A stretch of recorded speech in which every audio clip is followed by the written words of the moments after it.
Kings and Queens, welcome to another episode of All in Society. It's episode number 17, December 19th, 2023. Thank you for joining me. As you can see, we're in a different location today. So I told you guys I'll be visiting my family in in Mississippi, and that's exactly where I am today. Mississippi, spending time with family for the holidays. So it's great to get away from the DMV for a little bit and to unwind with family, individuals, folks who know me best. Nothing like spending time with family for the holidays, right? So I want to do something a little different today since I just saw this breaking news. And this is by no means a political show by any means, but I did see this. So I did want to start with this topic at the top of the show. But the Colorado Supreme Court disqualifies Trump from the 2024 ballot.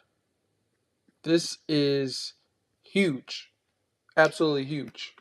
Like I said, whether I vote Republican or Democrat, that's besides the point. I want to kind of keep it, I just want to speak the facts and that's it. Give you guys nothing but the facts, and then you can use it and apply it as you so choose. But I just want to start today's episode with that. If this is your first time watching, I am CP2. I am the host of All in Society and All in Society and Friends. All in Society podcast is pretty much a podcast I release every Monday, Wednesday, and Friday. Monday and Wednesday, I will give it to you at 8 p.m. Eastern, and on Friday, I'll release it at 5 p.m. Eastern. And during those podcasts, I'll pretty much give you sports news, business news, and all trending and the most important topics throughout the week. So you definitely want to check that out. If you're not somebody that listens or watches the news on a consistent basis, definitely check out the podcast, save you some time. You can check it out on the audio version on all your favorite platforms, or you can go on YouTube and I'll provide a video for you as well if you're not a fan of the audio only version. So check it out. And last but not least, before we dive into the show, check out my website, allinsociety.com. ALLNSOCIETY.com. You can get to know me a little bit more and also see what products and services that we have rolling out for next year. And we'll discuss the Patreon and the live events that I have scheduled for next year, including my first stop on my poker journey. I'll be coming back here to play the World Series of Poker event in Tunica, Mississippi. So playing some poker. I haven't played poker since the first week of November, so taking some time off. I'll be doing some studying. I've purchased a CLC course, CLC Poker with Chance Corneth and Alex Foxon, who he might still be in the WPT Championship, and we'll discuss that as the show goes on. But let's get into today's topics. So today I tried to curate a fun but educational show for you guys. So to top it off, to begin, we're going to discuss Disney or Marvel dropping Jonathan Majors, the WPT Championship at the Wynn Las Vegas Casino. We're going to break that down. They're on day 5. It began at 12 o'clock in Las Vegas. So it'll be 3 p.m. Eastern time that they began today for day 5. There's only 45 players remaining. We'll dive into that. I'll break down my NFL top 5, who I think are the best 5 teams so far throughout this season. Regardless of what happened last season, who's on their team, who's MVP, who's that or this. I'm going straight from the facts, how you performed on a week-to-week basis, kind of like Stephen A's his list that is fluid, right? He always says his list is fluid. So this is pretty much a play on that. This is my NFL top 5. And then we'll also discuss the market. More specifically, we're going to dive into in hedge fund control of American Homes Act. We'll dive into that and exactly what it entails. And we'll discuss the partnership between Affirm and Walmart and their buy now, pay later, and how you might be able to take advantage of that going forward. All right, so Marvel drops Jonathan Majors. Jonathan Majors will no longer play the role of Kang the Conqueror in Disney's upcoming films. So it sounds like the exiled one got exiled, right? The other Kang the Conquerors, the other Kang variants exiled Kang the Conqueror away. Well, looks like Disney, based on the events that took place last year, decided they couldn't move forward with their partnership or the relationship with Jonathan Majors. So they're going to axe him from future movies. Majors was found guilty on 2 counts, 2 out of 4 counts.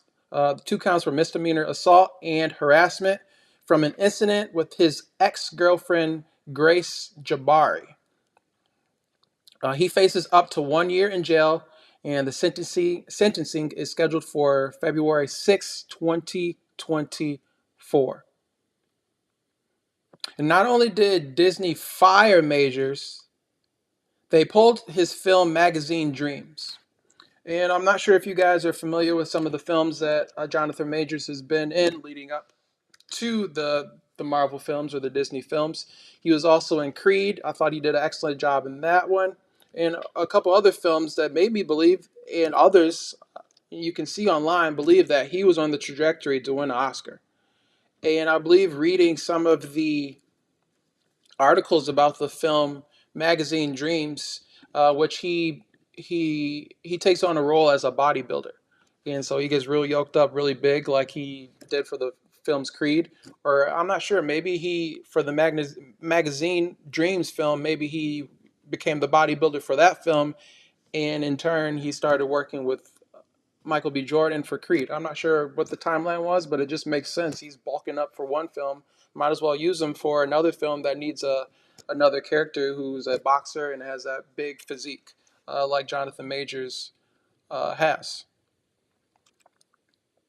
So, what do you guys think that Disney's going to do with the Marvel franchise going forward? Do you think they should recast the role of Kang the Conqueror, or do you think they move forward with Doctor Doom or Galactus? I dove a little bit further, and it looks like, based on reports that came in last night, that the Kang the Conqueror or the Kang Dynasty film that was scheduled in the future is now, they changed the title, and it sounds like they're moving forward from the Kang the Conqueror villain, and they're going to prioritize maybe Doctor Doom or Galactus be the next major villain in the Marvel universe or the Marvel franchise. I'm definitely going to be reading articles and staying on top of this to figure out exactly what Disney's going to be doing, especially because I am a shareholder of Disney. I don't have a lot of shares of Disney, but I believe the company going forward under Bob Iger is in good hands. And just hopefully, now this is the thing that I'm scared the most of, is when Bob Iger leaves, who's going to take the reins? Who's going to run Disney? He already passed it off to another Bob who did a terrible job and ran the company into the ground. Now, COVID was also a difficult time to maneuver as well, and they were rolling out the Disney Plus streaming service. And so there was a lot of things, a lot of bad decisions were made during this time. It sounds like Bob Iger now has a good hold of things. He's reorganizing the business, but it just seems like there's one thing after the another with Disney. But I'm still confident they'll be able to, the core business, the parks, and their IP are great. I believe Disney Plus will be profitable, like Bob Iger has been saying, by the end of the year, next year. And so I'm patient. I'm going to ride the course and ride the ride with Bob Iger. Hopefully, they find somebody to take the reins and be the next CEO. I personally believe it should be the NBA commissioner. He's done an amazing job running the NBA so far, so why not give him a shot? He might not want the job, but I think he's somebody who's definitely capable of doing the job, who I would like to see in that role. All right, let's move on to a little bit of poker. WPT Championship. And we've been discussing this for the past few weeks, so it shouldn't be anything new to you. If this is the first time watching the show and you're like, WPT Championship, what is that, Claude? Well, I dove in detail of what exactly a poker tournament entails of this magnitude. So check out the previous episodes if you want to dive in deep and understand exactly what's going on at these events. But to fast forward, today is day 5 of the WPT 10K main event championship. For only 45 players remain. Only 45 remain. The 45th player to get knocked out, they won't be upset though. Well, let me take it back. Anytime you last this long in the tournament, your expectation is you'll be at the final table. You want to win the big money. But for a $10,000 buy-in, getting knocked out for 45th place for over $111,000, I think you'll be all right. You'll get over it. But again, these are some of the greatest players in the world. And like I said, there's not too many times that these guys get the opportunity to win $5 million just from playing one tournament. So this is very exciting. I'm going to be glued to the computer, refreshing, seeing who gets knocked out, seeing who's building up chip stacks, and seeing who might potentially be at the final table. There's one player who was in. I'm not sure if she's still in since we started the show, but her name is Princess Love. Now, I had no clue who this woman was until I went to the WPT site and looked at the updates.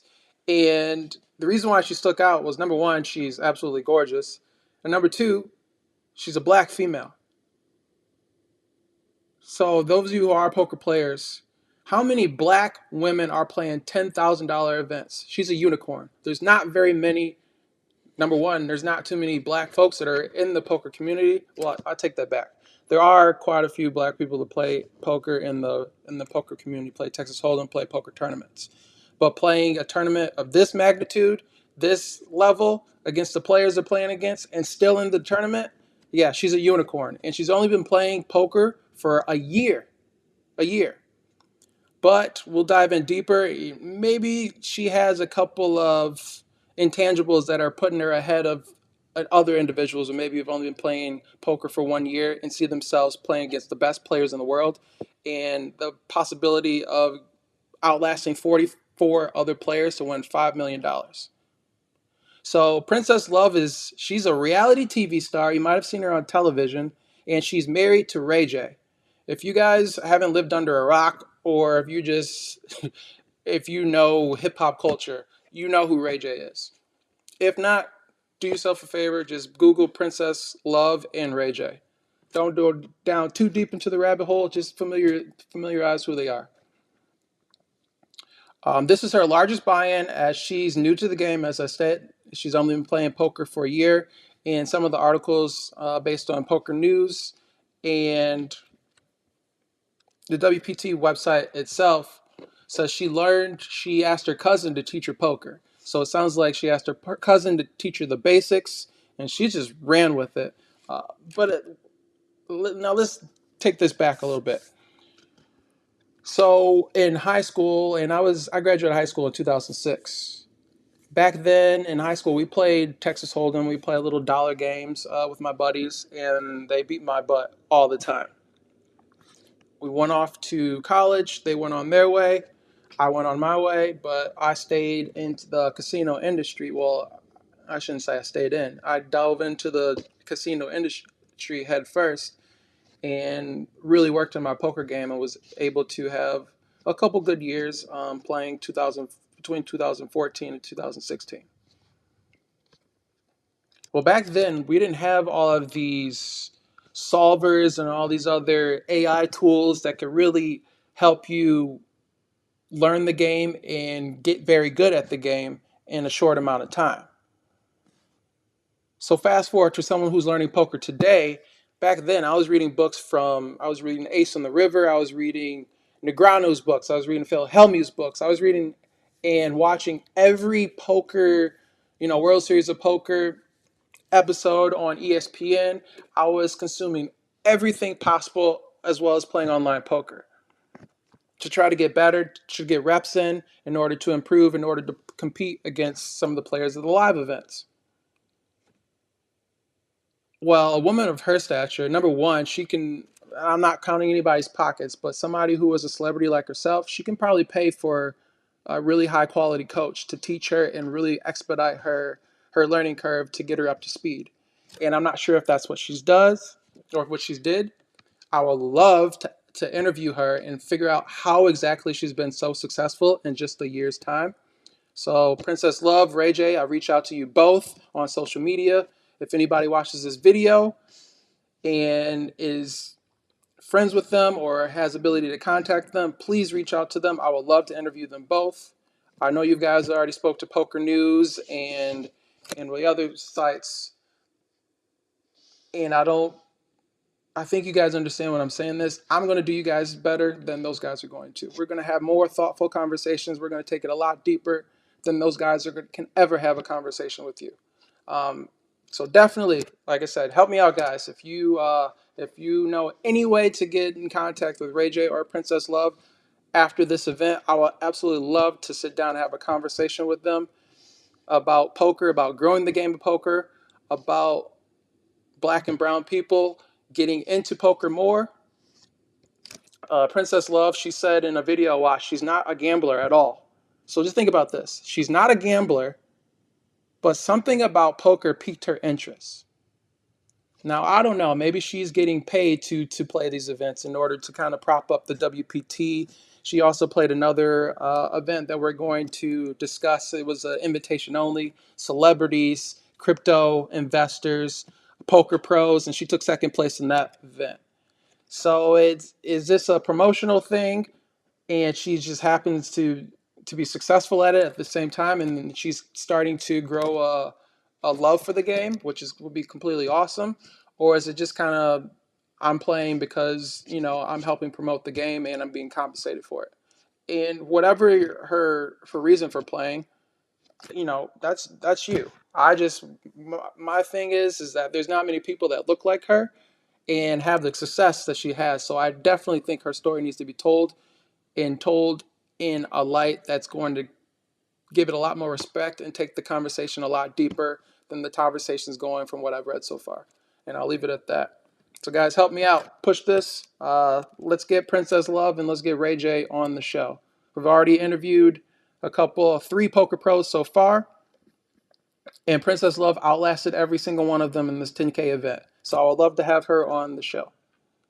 So we're going to dive a little bit more in her results.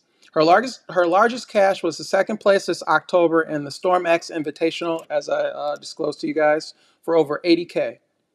She placed, I thought this was very impressive. This summer, she placed 17th in the World Series of Poker 1K Turbo event, bracelet event this summer, for shy of 9,000. I thought it would be a lot more than that. And Princess has amassed over $110,000 in tournament earnings this year alone on Hendon Mob. So just in a year, she's easily, just in this event that she's getting ready to cash in, she's going to kill my earnings. Well, not just, yeah, she'll kill my earnings. I think I'm sitting around 150, 170 right now. I haven't planned, but I'll be planning on getting that over 200,000 easy this year. All right, changing conversations. Let's talk about the NFL top 5. So like I said, this list is fluid, just like Stephen A's A list. And I didn't get a chance to look at his list this week's, but I'd imagine it's probably about the same outside of number 4. I don't think that he probably has the Lions as high as I do, or even on his list. But let's break it down. So for number 1, I have the 49ers. And I think everybody has the 49ers at the top of their Mount Rushmore of NFL teams right now. They have a quarterback at Purdy who's playing great. They have McCaffrey, who is the best running back in the league. They have Ayuk. And then Debo. Who can stop Debo? He's such a physical runner. He's like a running back when he gets the ball in his hand. No one wants to tackle him. So it's going to be very difficult for anybody to me, I think the road to the Super Bowl goes to 49ers. They just need to stay healthy and finish off the rest of this season strong. And we're going to dive in deeper in 4 of these teams that are on the list and not on the list. We're going to dive in to their last 3 remaining games, and we're going to discuss. I'm a big Detroit Lions fan. Detroit Lions have an opportunity to have the number 1 seed in the NFC this season. We'll dive into it. Number 2, Ravens. They beat the Jaguars. They manhandled the Jaguars. And I believe Trevor Lawrence was injured the last play of the game as well. Hopefully, he'll be able to play next week and is able to take the field. Number three, even after the loss to the Bills, I put the Cowboys at number three. I think they have the resume so-so, but depending on how they perform against Miami and then how they play against Detroit the following week, we'll see where they fall. At Detroit, I have number four after beating the Broncos, and I was actually very impressed with their win against the Broncos. I thought it'd be a lot closer game, and their defense actually showed up. So that was great to see. And Sam Laporta went off, as well as the running backs did a great job running the ball against that weak Broncos run defense. And number five, you might be shocked with this one, but after the few weeks, after beating the Kansas City Chiefs and beating the Cowboys last week, I think the Bills deserve to be number five. They've had a rocky, the roller coaster season so far, but it seems like they're coming into form to close out the season. They're doing a lot better than the Philadelphia Eagles, right? All right, like I said, number one seed in NFC is getting more exciting by the week. So let's break down the top three teams and Philadelphia. Break down those games and see who is potentially going to be the number one seed in the NFC. So 49ers are currently 11-3, the only 11-win team in the NFC. On Christmas Day, they play the Ravens at home. Then they go to Washington to play the Commanders on the 31st. And January 7th, they finish the season against the Rams. So Ravens game is going to absolutely be tough. I honestly, I don't know. This might be one of the best games of the season. I know everyone was excited about the Eagles versus 49ers game, but this could be a Super Bowl matchup. Ravens 49ers. So because it could be a Super Bowl matchup, are we going to see maybe a quarter of the plays that they would typically call? Are we going to see a little gamemanship where neither one of these teams necessarily have to win this game? So are they going to possibly just play a little coy and not roll out their best team for this game? It'd be interesting to see how that dynamic breaks down. Washington, even though it's on the road, I think that should be an easy win for them. And I was talking to my father about this. The 49ers beat the Rams earlier this season, but that was without Cooper Kupp. And they only beat them by 7 points. So with Cooper Kupp back, I'm not sure of the other wide receivers, if everybody's healthy, if Stafford's even healthy. He's always banged up at the end of the season. But I'm hoping and I'm guessing this is going to be a lot closer game. So they have two difficult games remaining on their schedule. Moving on to the Cowboys. Cowboys are 10-4. Day before Christmas, they play Miami at Miami, and they didn't do very well on the road this past week. So we'll see how they perform against a team that knows how to put up points. But Dallas definitely has the best defense here. They play Detroit 12:30. That's going to be an excellent game. I wish I was able to attend. Dallas will be at home. Detroit's traveling. That will be a very big game. And they'll close out their season with their divisional opponent, Washington at Washington. Depending on how the season goes and how they close out, they might not even have to start that. Dak might not have to play. They might rest their starters. Moving on to Detroit. Detroit's currently 10-4. And they play the Vikings twice. They play them the day before Christmas on the road in Minnesota. And 12:30, there, as we just disclosed, they're going to Dallas to play the Cowboys. And on the 7th of January, they finish their season at home against the Vikings again. So compared to the other teams, it looks like the Detroit Lions, between the 49ers and the Cowboys, have the easiest schedule. The Cowboys is not going to be an easy game, but the Vikings, seeing the Vikings twice, yes, they're the divisional opponent, but to be honest, I see Detroit splitting these games, going 1-1. It would be great if they could finish it out and then really have an opportunity, give themselves the opportunity to really win, possibly win the number one seed, knowing the Ravens, or excuse me, the 49ers are playing the Ravens, and they also have to play the Rams.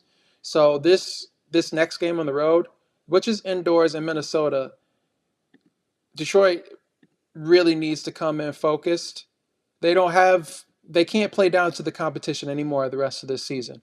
And the good thing is that Detroit finished the season strong, and that's the reason why everybody was so high on them coming into this season. So hopefully Campbell gets them motivated, has them finishing strong again, but this year for the playoffs. So we'll see how that goes. And I also wanted to mention Philadelphia, since they are also 10-4, even though they've lost quite a few recently, but they had a grueling schedule. So I think we need to respect the schedule that they just went through. It was very difficult, very tough. But they play the Giants twice, division opponent, and Cardinals. So Philadelphia by far has the easiest schedule, by far. But because Philadelphia has been playing so poor, I don't know if they necessarily actually have a chance. And because of the teams that they lost to, I don't think they even have a chance to win in the number one seed, to be quite honest. Unless the other teams just lose out and they win out, which is highly unlikely. But I thought it was something we should discuss. So I'm curious, what do you guys think? Who do you think is going to end up with the number one seed in the NFC? Leave a comment. Let me know what you think. All right, market talk. I want to talk about these two stories, Affirm and Walmart's partnership, as well as the End Hedge Fund Control of American Homes Act. And that was hitting on the title of today's episode, which is the American dream attainable anymore? Our parents grew up in, I haven't really had a chance to really talk deeply about this with either one of my parents, but it seems like that they were able to, if they worked hard, they did what they needed to do. The American dream, as far as starting a family, providing for your family, having a home and a roof over your head, all of those things were obtainable for those who worked hard and just got busy and got to work. But it doesn't feel, and maybe it's because I've just been older. I'm 35. It doesn't feel the same.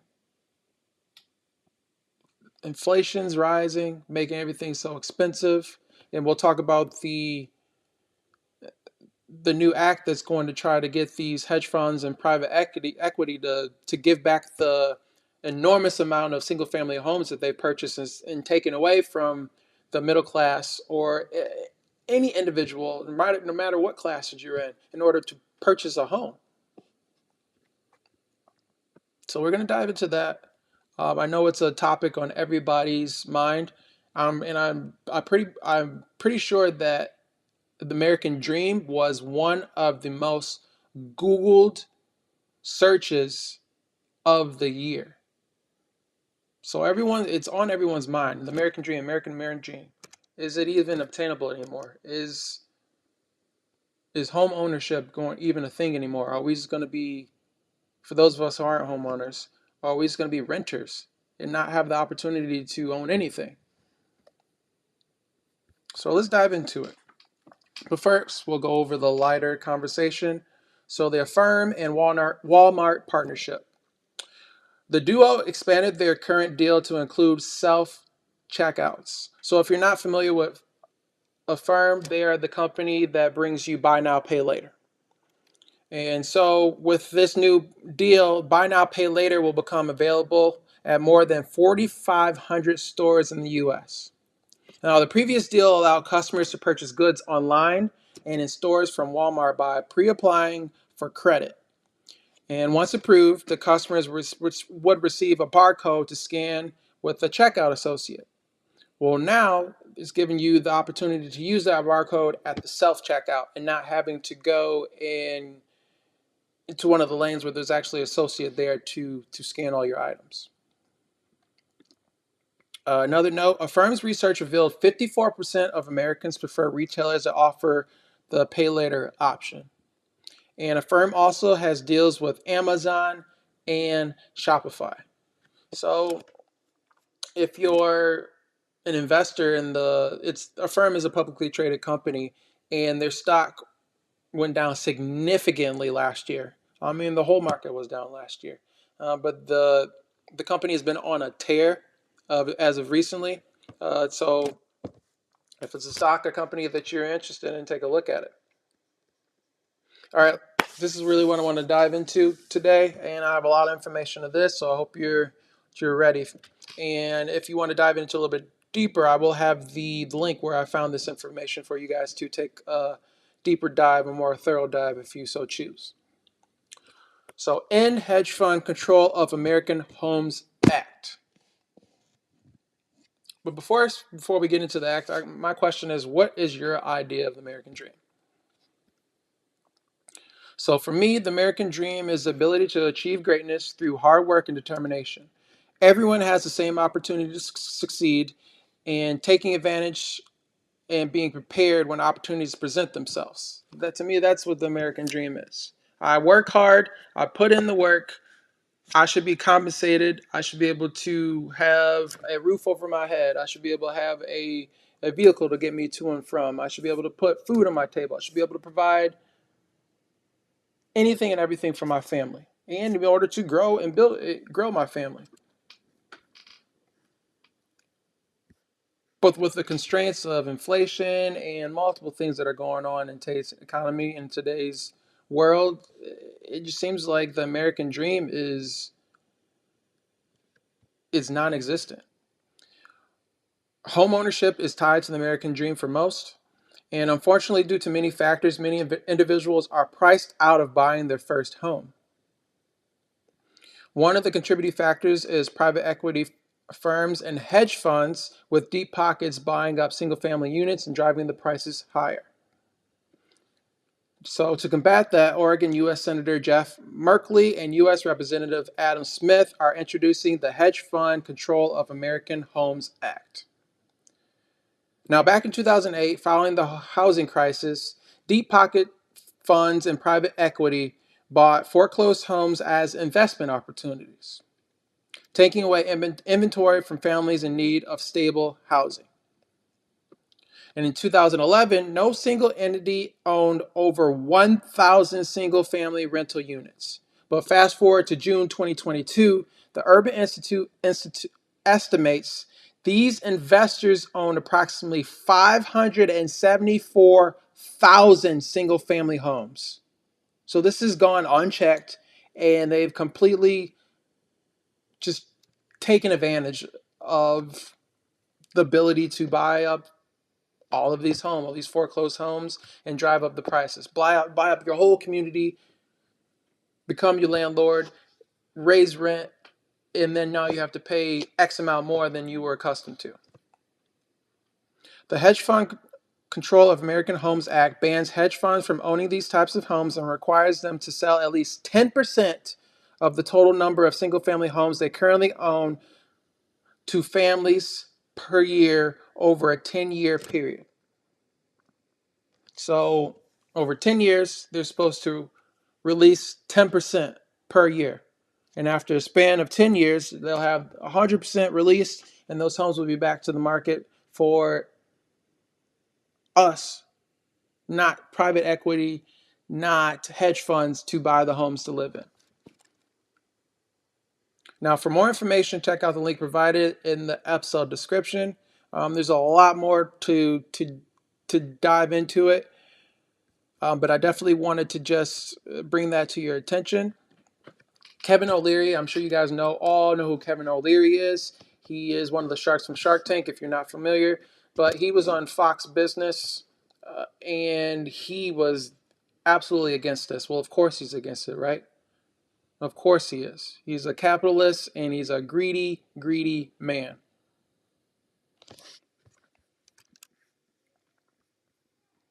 All right, now to conclude. Patreon. If you guys are familiar with Patreon, I will be launching a brand new Patreon starting next year. If you enjoy these videos, if you would like diving deep into macroeconomics. If you are a poker player, if you're just somebody who is, if you just look around and you're like myself and you don't have many similarities with the people around you because they just kind of live their life day to day. They have really no plan, no thought process of what their future is going to be. If you're tired of living like that and really want to find creative ways to create passive income or just gain knowledge in order to better yourself, you want to check out this Patreon group. I know before I was advertising at $50 per month, but for the first few months, we'll be putting it at a discount. I haven't set that price yet, but it's $50 per month. You can cancel anytime you like. It's a VIP all access pass to All In Society and friends. So take a look at the other videos. We've had authors, poker players, business consultant, real estate professionals. I already have a very diverse group of individuals that are baked into the community to provide insight for you guys. If you have any questions on real estate, Joshua Rusin, you can check out that episode and you can maybe reach out to him. If you have any questions, maybe you want to start your own business and you have a couple questions as far as what it's going to take in order to get your business started. Carl Gray, business consultant. He is a great resource for you guys. He's helped many entrepreneurs grow their business. He's also provided me, and it cost me nothing, with so much insight, so much knowledge and motivation and inspiration to continue doing what I'm doing. So Carl's an awesome guy, and I definitely think you guys should check out the episodes. And if you like the episodes, consider joining the community because you will have access to these guys, whether they're part of the community themselves or we get them in for thorough conversations. And like I said, in business, if you're an author, if you're an aspiring author, you want to write your book or tell your story, I can help you with podcasting. We can have individuals who are providing content on Instagram of all social medias and different creative ways to create content. There's so many opportunities for you to do something that you're passionate about rather than doing something that a lot of us are working and doing jobs that we're not passionate about. We hate going into work, right? Clocking in and we're looking at our clock, it's like, oh man, when is this day going to be over with? Whereas there's something that you go home that you love doing every single day. I'm encouraging you. I think you should be working on that. Whatever the case may be, if you enjoy doing makeup, all right, make some makeup tutorial videos, but do something that's unique and that's niche for your community, for your audience, and maybe expand your audience in turn by doing so. So it's just a lot of us we're just kind of, hey Amanda. So a lot of us are, it is on, I thought. It should be on, Amanda. I'll have to play with it if it's not.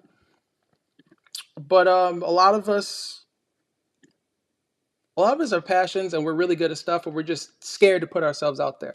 I know for me first, like, it's scary. Well, what if nobody watches my video? Okay, what if no one watches it live, the first 20 episodes? Well, what if the 21st episode something clicks and then you get everybody watching it, and then you have 10 viewers? Then the next week you have 20 viewers. And all the videos that you watched previously, now everyone's starting to watch those. So we have to start from somewhere. And that's really what it's about. Start from somewhere. You have to start today. Stop making excuses why you can't do this, why you can't do that. Let's get started today. And that's what the Patreon is all about. VIP, all access pass, be with like-minded individuals. We'll have roll out swag, we'll have workshops, we'll have meetups. Like I said, I initially said it's $50 per month, but we're probably going to at least cut that in half for the first few months until we build up a nice community. And then if I so choose to raise the price, or we'll do a little bit something different, and then we'll offer a little bit something more. And if I want to have a higher tier, we'll do that. So definitely stay tuned for more information. Check out the website, www.allinsociety.com. Just get rid of the I. I made it easy for you. ALLNSOCIETY.com. All right. It's going to be a quick episode today, guys, since I don't have anybody else on, and I am traveling, and I am here to spend time with my mother and my father. So I'm going to be doing that. So I appreciate you watching with me, rocking with me. Hope you found something in the episode that was valuable or at least entertaining, one of the two. All right. As always, guys, remember, life is one big session. Play the cards you are dealt to the best of your ability, and I promise you'll come out ahead. Have a wonderful night.